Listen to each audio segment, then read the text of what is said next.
Olá, pessoa querida! Está no ar o segundo episódio do nosso podcast Na Escola da Vida. E o título de hoje é Na Saúde e na Doença. Eu sou a Carla Mello e nós vamos juntos aqui aprender a nos estudar com emoção. Eu quero começar esse encontro de hoje te convidando a refletir sobre uma frase de um dramaturgo e roteirista inglês chamado Tom Stoppard. Eu gosto de trazer essas outras vozes para que a gente pare um pouco, respire fundo e interaja com o impacto que essas palavras causam na gente. Para além da questão da simples codificação dessas palavras, o que há por detrás dentro de uma visão mais subjetiva, de uma interpretação que eu posso fazer? Esse é o convite que eu faço para você aqui nesse momento. O Tom Stoppard disse o seguinte: uma atitude saudável é contagiosa, mas não espere para pegá-las dos outros. Seja você o portador.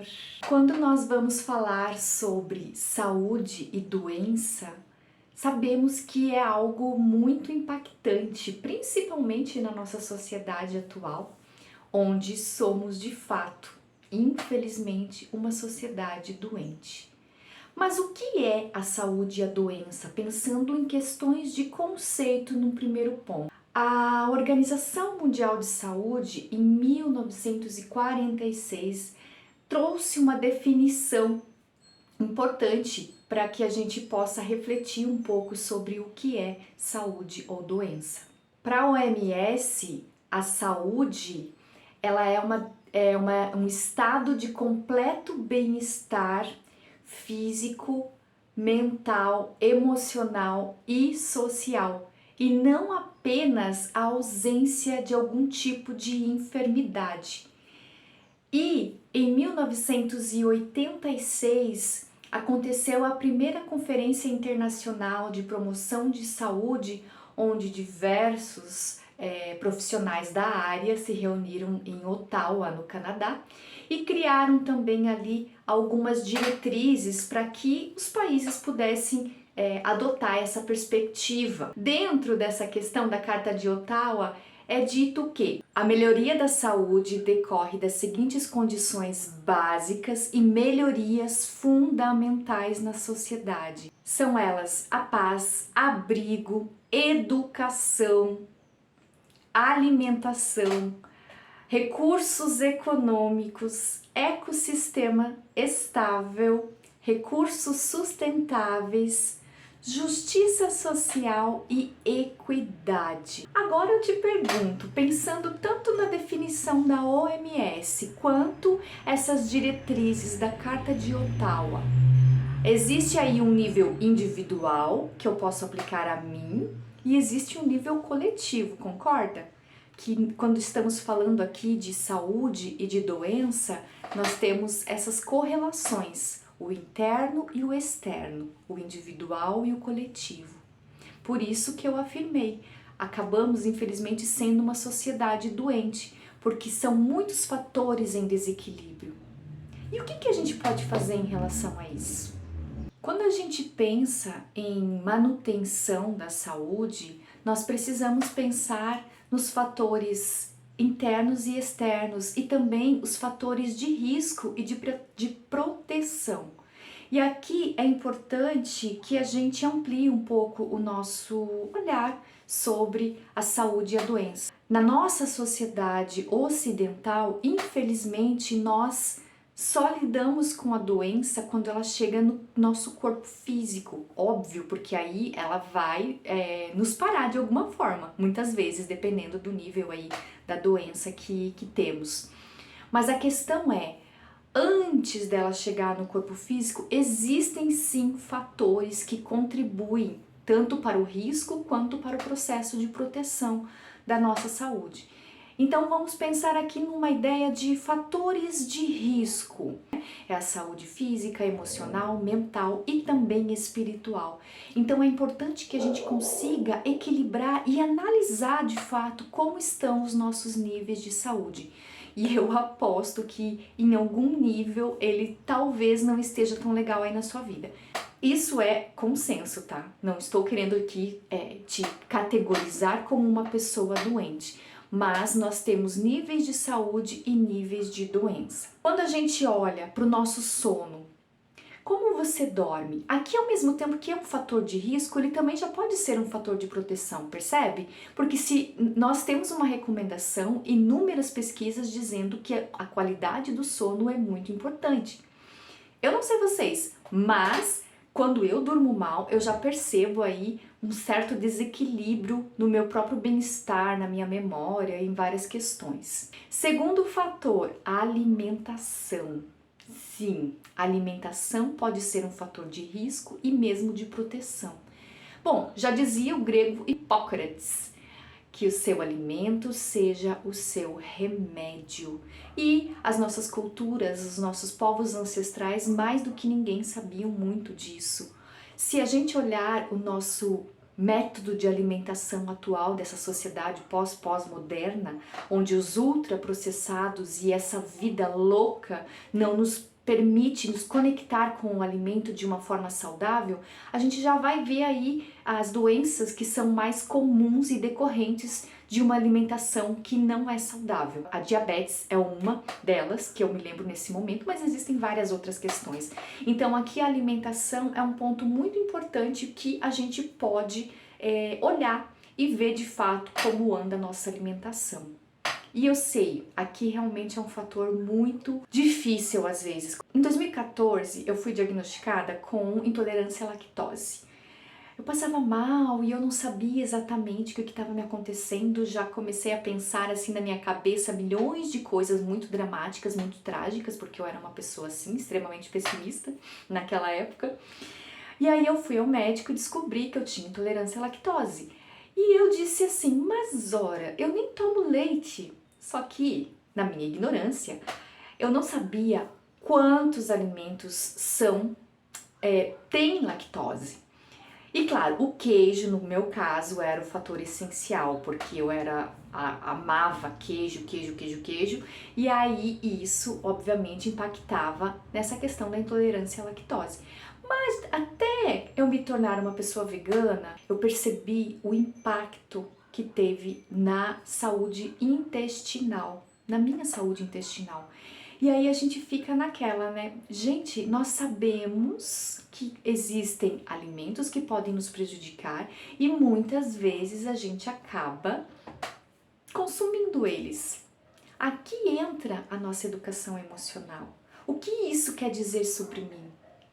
Qual é o meu processo de autocuidado aí? O que eu preciso olhar? Não é um julgamento, é uma questão de autoacolhimento mesmo. Eu era uma pessoa muito teimosa, aliás, eu ainda sou uma pessoa bastante teimosa, então eu ficava sempre resistindo a esse processo de tirar a lactose da minha alimentação e não entendi o meu corpo. A questão é, muitas vezes a gente vai no médico e a saúde ocidental, ela na verdade atua dentro da doença, ela trabalha com a doença, né? Patogênese. Ela não atua em fatores de prevenção, ela vai ali justamente no processo quando você já está com a doença. E os remédios que os médicos nos dão, que ok, a medicina maravilhosa, avançou muito, existem muitas questões, uau, importantíssimas que a gente deve celebrar. Porém, os remédios às vezes ajustam uma parte do seu organismo e desajustam outras partes, os chamados efeitos colaterais. Então é bem importante que a gente reflita aqui como um fator mesmo, tanto de risco quanto de proteção, esse uso indiscriminado de remédios, porque eu vejo que a nossa sociedade e a indústria farmacêutica é uma das mais poderosas do mundo. A gente sempre tem aqui, um remedinho, tô com dor de cabeça, toma esse remedinho. Tô com dor de estômago, toma esse outro remedinho. Qual é o impacto disso no teu organismo a longo prazo? Só fica aí para você refletir, tá bom? Continuando nos fatores de risco e fatores de proteção, vamos pensar aqui sobre atividade física. Voltando ao conceito de que somos uma sociedade pós-moderna, onde a nossa inteligência racional, intelectual está uau, gigantesca, existem outras inteligências, que é a nossa inteligência emocional e espiritual, que estão um pouquinho atrofiadas aí, não estão sendo desenvolvidas. E o que isso tem a ver com as atividades físicas? Nós sabemos que existem também inúmeros estudos que mostram a importância da atividade física para o nosso organismo e como isso também funciona como fator de prevenção de doenças. Mas o sedentarismo, uau, como é gostoso ficar sentado no sofá, assistindo série, fazendo qualquer coisa que não seja movimentar o corpo, não é verdade? E também aqui digo por experiência própria, porque para mim é sempre um desafio cair na inércia do sedentarismo e ir para atividade física, para a ação. Então aqui realmente é um ponto que a gente precisa prestar atenção. Como anda o nosso processo de atividade física? A nossa sociedade é uma sociedade sedentária. A gente tem tudo literalmente nas mãos, não é verdade? Se eu tô morando no quarto andar, tem escada, mas eu não uso escada, eu uso o elevador. Eu preciso ir ao mercado, eu vou de carro, eu não vou a pé. Né? Então a gente acabou criando, digamos assim, benefícios, mas muitas vezes, como essa energia que a gente economiza no organismo, vou rápido para o mercado, mas onde eu vou descarregar essa energia? As coisas que eu como, né, os alimentos que eu como, onde eu vou processar, além daquilo que o meu próprio corpo já processa, o excesso dessa alimentação, percebe? Aqui é um processo de conscientização. Muitas vezes também, aí eu volto de novo para a alimentação, né? E para a própria questão dos exercícios físicos, quais emoções que se associam com isso? Eu conheço pessoas que têm impulsividade quando estão ansiosas, elas descontam isso na alimentação. Por outro lado, também já é comprovado que pessoas que têm ansiedade, praticar corrida, exercícios de alto impacto como uma luta, também ajuda muito no processo de regulação da ansiedade. Percebe que são sempre as polaridades? É a busca do equilíbrio, né, entre o remédio e o veneno. Não tem uma frase que fala isso? Qual é a dose que a gente precisa tomar? Outros fatores que podem ser tanto de risco quanto de proteção aqui já entra num campo mais holístico, que é muito importante porque nós não fomos acostumados a olhar para os nossos pensamentos, ou seja, para a nossa mente, o campo mental, e para as nossas emoções, né? O campo emocional, além do campo espiritual. Para que a gente seja um ser pleno, para que a gente tenha uma saúde plena, a ideia é a busca do equilíbrio entre todos os campos. E aí aqui também entra os relacionamentos. Ai, como é difícil ter saúde hoje em dia, não é verdade? E os relacionamentos são um grande desafio. E os pensamentos são um grande desafio. Eu não sei você, mas muitas pessoas possuem, e eu tinha muito, a tal da síndrome do pensamento acelerado. Particularmente comecei a trabalhar esse processo, como eu mencionei também, eu sou uma pessoa ansiosa, eu trato de ansiedade e as terapias holísticas me trouxeram uma forma de lidar com isso de um outro lugar. Mas o que acontece? Quando eu vou olhar para minha mente, quais são os pensamentos que eu tenho? A síndrome do pensamento acelerado são aquelas pessoas que ela está pensando uma coisa e parece que já na sobreposição existe um outro pensamento. E esse pensamento não para, a pessoa deita na cama e fica pensando. E você percebe que isso gasta energia? Pessoas que trabalham mentalmente, como é o meu caso, pessoas que trabalham de home office, né, na frente do computador, muitas vezes chega o final do dia, a pessoa está esgotada. Por quê? É a mente. Então nós precisamos parar e olhar para a nossa mente. Para mim funcionou muito aprender a meditar. E às vezes, dependendo da época, porque nunca é uma coisa linear, né, gente? Vamos combinar. A gente sabe que o processo de saúde e doença está sempre naquela gangorra, digamos assim. Em alguns momentos eu percebo que eu volto para esse lugar de pensamento acelerado, mas aí eu preciso voltar para dentro de mim, olhar para os meus pensamentos, olhar para as minhas emoções. Então a gente precisa encontrar formas de lidar com isso. Porque um ponto que eu ainda não falei aqui que tem a ver, tem a questão externa, obviamente, a gente tem a questão de entender que socialmente, né, fatores sociais vão implicar na nossa saúde, e aí a gente percebe que populações vulneráveis estão de fato com problemas de saúde, muitas vezes, infelizmente, acabam morrendo porque não conseguem ter acesso aí a cirurgias, a tratamentos, embora o SUS seja um exemplo mundial de referência mesmo de saúde pública gratuita, nós sabemos que existem problemas e infelizmente isso acaba afetando as populações mais vulneráveis. Mas nós precisamos também assumir a responsabilidade daquilo que nos serve. E é por isso, é aqui que entra as lições que a saúde e a doença podem nos trazer. Quais seriam essas lições? O autoconhecimento é essencial. A gente não para pensar, porque a gente muitas vezes delega para o outro. É óbvio que o médico é a pessoa especialista, ele estudou anos para nos auxiliar nesse processo do corpo físico, né? O terapeuta, o psicólogo do corpo mental e emocional. Então a questão é, tudo bem, eu preciso ter um mediador ali, mas eu também preciso assumir essa responsabilidade e me reconhecer. Por quê? Porque a gente tem que olhar para isso. Não vai ser uma pessoa que vai chegar e vai te dizer. A medicina ocidental, como eu disse, ela trabalha atuando direto na doença. As terapias holísticas, por sua vez, elas trabalham olhando para o doente, a pessoa doente. Porque, para mim, a rinite tem alguns gatilhos X. O mofo, por exemplo. Para você pode ser a poeira, pode ser outra coisa. Mas quem é que vai dizer isso para você? E eu acho que aqui entra uma coisa maravilhosa do método de se estudar com emoção, que é a gente ser o nosso próprio laboratório de experimentação. Pra gente olhar pra gente como esse ser totalmente diferente, porque nós somos realmente singulares. Nós temos uma inteligência dentro de nós que atua e a gente precisa começar a olhar para dentro para entender, sejam essas doenças físicas, sejam as questões emocionais, que aqui realmente é o maior problema, né? Infelizmente.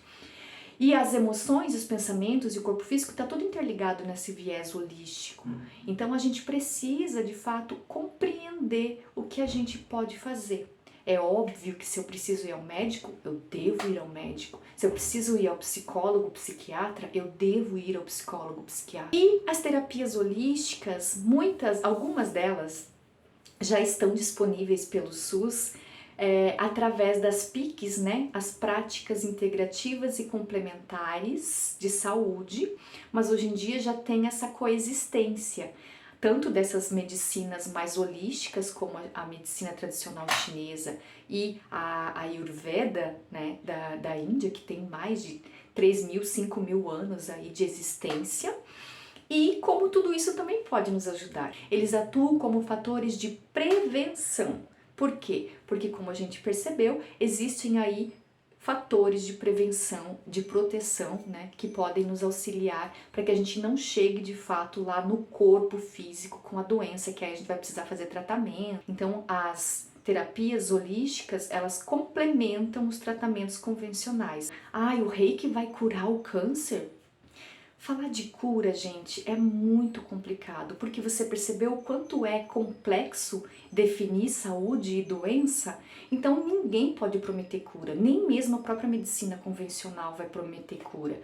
A questão é, se eu posso utilizar um fator aí que me auxilie, talvez amenizando a dor, buscando esse equilíbrio entre o físico, emocional, mental e espiritual, eu posso me utilizar dessas terapias holísticas, que hoje em dia existem várias, principalmente para o nosso equilíbrio emocional, que é onde a nossa ignorância ainda é muito grande. Então, muitas vezes a gente não sabe reconhecer as emoções que a gente sente, e as emoções represadas, elas vão criando, como eu disse, o nosso pensamento gasta energia, tudo elétrico e magnético, né? Magnético atrai, elétrico ele coloca para fora. Então há uma correspondência, uma retroalimentação de tudo isso. Eu emito um pensamento e esse pensamento tem uma forma. E essa forma vai colocar em mim aí uma emoção. E às vezes essa emoção traz um pensamento, percebe? São coisas que vão se acumulando, porque a gente de fato ainda está como esses seres que são aprendizes do nosso processo de autoconhecimento. E aqui entra de novo aquela ideia que eu digo que não devemos ter medo de nos conhecer, de nos reconhecer. Porque se a gente olhar para isso com leveza, o aprendizado vem mais fácil, não é verdade? E para finalizar a nossa conversa de hoje, na saúde, na doença, nessa escola da vida, eu gostaria de te convidar a fazer um exercício de reflexão. Se você puder parar em algum momento, pegar papel e caneta, porque é legal trazer do campo mental para o material quando eu escrevo. Isso também é uma técnica terapêutica que ajuda aí no processo de reconhecimento de si. Faça respirações profundas, 3 respirações profundas, inspirando e expirando para chegar no presente, para ancorar nesse agora e refletir como está hoje, nesse momento, a tua saúde física, a tua saúde emocional, a tua saúde mental e a tua saúde espiritual. Pense aí em possíveis fatores de risco e fatores de proteção. Como está a tua alimentação, como está o teu sono, como está a tua rotina de exercícios, como estão os teus pensamentos, sentimentos, emoções, como estão os seus relacionamentos, como está a tua vida dentro de um âmbito maior, socialmente falando. Só o fato de você parar e fazer essa reflexão, você vai tomar uma autoconsciência daquilo que é possível você tomar como responsabilidade e daquilo que você pode buscar uma corresponsabilidade externa, seja através de terapia, seja através de redes de apoio. E aí aqui, rede de apoio, eu indico o Clube Se Estudar com Emoção, que é onde a gente busca, dentro desse olhar holístico, trabalhar a nossa educação emocional, que se amplia de fato, não apenas para as emoções, mas para o nosso dia a dia, para a nossa rotina. É muito importante esse autocuidado, porque ele é um sinal de amor, amor próprio. E aí aqui já é um outro tema que a gente pode deixar para outro momento, como anda o seu nível de auto-amor. São muitas coisas a se pensar, né? Que esse exercício possa te ajudar a se compreender melhor e a trabalhar aí o seu processo de autoconhecimento e de educação emocional. Quero trazer um quadro aqui para esse podcast chamado Lições que a Vida Me Ensinou. Se esse episódio te inspirou aí a relembrar alguma dessas lições, pode mandar sua história anonimamente para o e-mail carlinhamelo84@gmail.com. Gratidão por você ter me ouvido até aqui e eu te vejo no nosso próximo episódio.